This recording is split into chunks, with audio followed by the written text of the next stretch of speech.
Hey everybody, and welcome back to Ducks and Download. We're going to talk about some of the similarities between my two favorite things, Viking Age warriors and Mandalorians. But first, let's get some misconceptions right out of the way. Neither of these two cultures centered around the rape, pillage, and burn that a lot of people might think they do. Yes, they are amazing warriors, and yes, they are known for some of the amazing steel and fine craftsmanship for military-grade arms and armament that we know of from our world to the galaxy far, far away.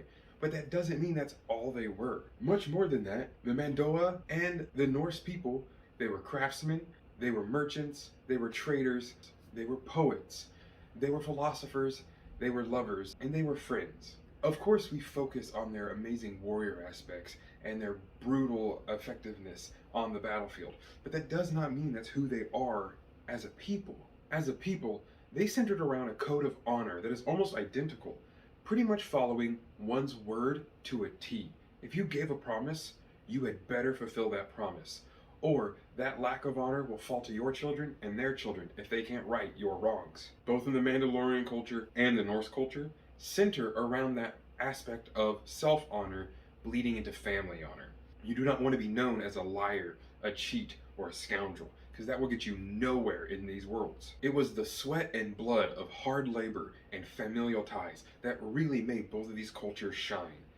Yes, we know them for the warriors that they are, but they would have never become so famous had they not been able to expand and really control a vast amount of space due to their ability to trade and mingle with other people. Now in Legends, the Mandalorians are actually made up of more than just the original species, the Tong. Instead, they are made up of a vast number of species, all the way from the outer rim to the inner core. Humans do comprise pretty much the highest number of Mandalorians, but that wasn't always the case. Now, we don't know if aliens are Mandalorians in the more canon sources, but I don't think that they would have anything against that. Mandalorians care far more about how you live your life, how you follow the honor of your word, and how you do fight when your back's against the wall. Both cultures did see the weak were pretty much chattel. If you could not keep the things that you found sacred or that you said you needed, then honestly, you didn't need them that much. Both of these cultures did kind of have an aspect though of yes, they would raid, they would take, but if you could fend them off, if you could keep them at bay, you earned their ultimate respect. Now that didn't mean they would stop trying, because to them, both Vikinger and Mando really pride themselves on being the sharpest blade, and the only way a good sword is made is tempered through the hottest fires. So both of these cultures understood an aspect of constant growth and never allowing one to become stagnant, or else you would upset even the gods. Now, Viking religion is far more harder to really pin down due to the fact that there were so many different cults and so many different sects of the Norse gods throughout all of Scandinavia.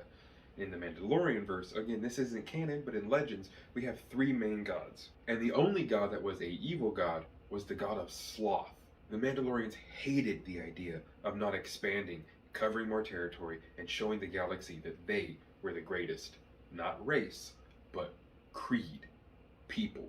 And we can see that a lot in the Mandalorian seasons, where Din Djarin is really pushing this fact that he loves the Children of the Watch and he must be a part of it, for it is his very identity. Getting into these cults though, we have Death Watch and Berserkers.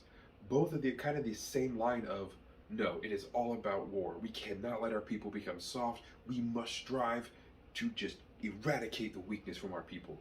And they were both made illegal.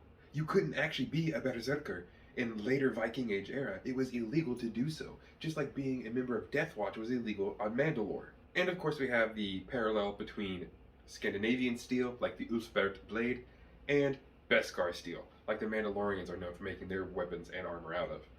Now we know that the armor says, oh, Beskar is supposed to be used for protection. That goes against a lot of stuff that we all know. Sadly from Legends, maybe hopefully still be canonized one day, but a lot of vibroblades, a lot of weapons and swords and daggers from Mandalore were exactly made out of Beskar, because most of the Mandalorian wars were fought between themselves, just like their Viking counterparts. They preached a lot of, brothership and honoring one's word. Sadly, they didn't follow it all the time either. But no culture really does. So I just wanted to come on today and really clear the air about these two cultures. Yes, they're very related, but they're not just the mindless killing machines that a lot of people want to think they are. So thanks to all my Nirvud for joining me on my Mandalorian talk today. Skål för Orishira Beskar Gam. May the Force serve you well.